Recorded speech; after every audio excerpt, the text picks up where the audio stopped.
Bhojpuri cinema एक ऐसी industry जो अपनी जड़ों से तो जुड़ी है, लेकिन इसकी धूम आज पूरी दुनिया में मच रही है।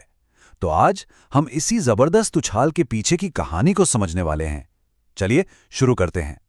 हाँ, तो बात ऐसी है कि जो आवाज कभी बिहार और उत्तर प्रदेश के दिलों से निकलती थी ना, वो गूंज अब पूरी दुनिया में सुनाई दे रही है।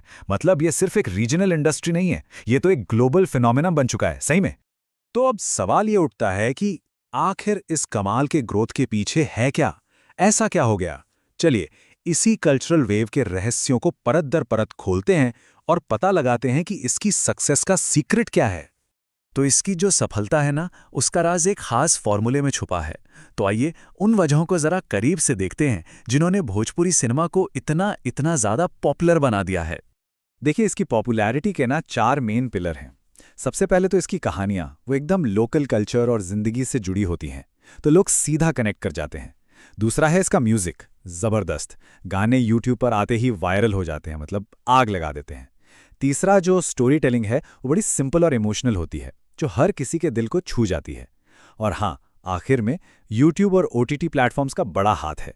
इन्होंने इसे दुनिया भर के करोड़ों लोगों तक पहुंचा दिया है। लेकिन किसी भी फिल्म इंडस्ट्री की तरह यहां भी सक्सेस का एक बहुत बड़ा क्रेडिट जाता है इसके स्टार्स को।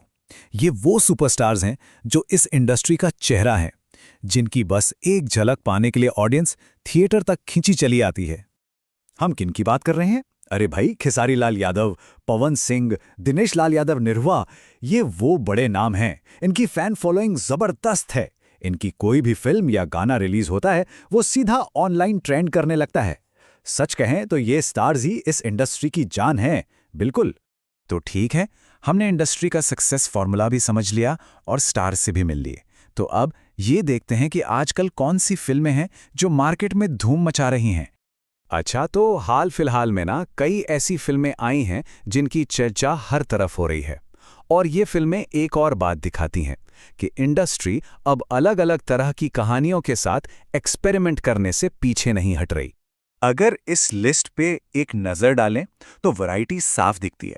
देखिए, एक तरफ खेसारी लाल यादव की अग्नि परीक्षा और अवैध जैसे इमोशनल ड्रामा है, तो दूसरी तरफ उनकी गॉडफादर फुल ऑन एक्शन से भरी है। और साथ में दिनेश लाल यादव की बलमा बड़ा नादान 2 जैसी रोमांटिक फिल्में भी हैं। मतलब हर तरह की ऑडियंस के लिए कुछ ना कुछ है यहां। पर रुकिए, बात सिर्फ अभी रिलीज हुई फिल्मों की नहीं है। भोजपुरी सिनेमा का फ्यूचर भी काफी एक्साइटिंग लग रहा है। कई बड़ी फिल्में लाइन में लगी हैं जो जल्द ही रिलीज होने वाली हैं। आने वाली फिल्मों की लिस्ट भी काफी लंबी है। इसमें इलाहाबाद नाम ही काफी है और गरम मसाला जैसी फिल्में शामिल हैं। और फैंस वो तो इन फिल्मों के ट्रेलर और रिलीज डेट का बेसब्री से इंतजार कर रहे हैं। इससे पता चलता है कि इंडस्ट्री का फ्यूचर कितना ब्राइट है। चलिए अब सबसे जरूरी सवाल पर आते हैं। भोजपुरी सिनेमा का फ्यूचर कैसा है? इंडस्ट्री आखिर किस डायरेक्शन में आगे बढ़ रही है? तो देखिए, इंडस्ट्री में ना अब एक बड़ा चेंज आ रहा है। अब वो पुराने सेट फॉर्मूलों से आगे बढ़ रहे हैं। अब फोकस है बेहतर कहानी पर, हाई प्रोडक्शन क्वालिटी पर और नए चेहरों पर भी। और हाँ, ओटीटी यानी ऑनलाइन स्ट्रीमिंग प्लेटफॉर्म पर रिलीज होने से इसकी पहुंच और भी ज्यादा बढ़ गई है। मतलब फ्यूचर तो वाकई में काफी ब्राइट लग रहा है। तो अब सवाल यह है कि इन फिल्मों को देखें कहां? तो नई फिल्में आपको थिएटर्स में तो मिलेंगी ही, साथ ही ऑफिशियल यूट्यूब चैनलों और कई ओटीटी स्ट्रीमिंग सर्विसेज पर भी अवेलेबल हैं। और हाँ, इंडस्ट्री को सपोर्ट करने के लिए इन ऑफिशियल प्लेटफॉर्म्स का ही इस्तेमाल करना सबसे अच्छा है। तो कुल मिला के देखें तो अपने दमदार म्यूजिक, दिल को छूने वाली कहानियों और पॉपुलर स्टार्स के दम पर भोजपुरी सिनेमा आज एंटरटेनमेंट की दुनिया में एक ऐसी पावर बन चुका है जिसे कोई भी इग्नोर नहीं कर सकता। तो हम आपको इसी एक सवाल के साथ छोड़े जाते हैं कि जैसे जैसे भोजपुरी सिनेमा ग्लोबल हो रहा है, इसका अगला बड़ा कदम क्या होगा? सोचिएगा जरूर। ये वाकई बहुत दिलचस्प है। हमारे साथ जुड़ने के लिए शुक्रिया।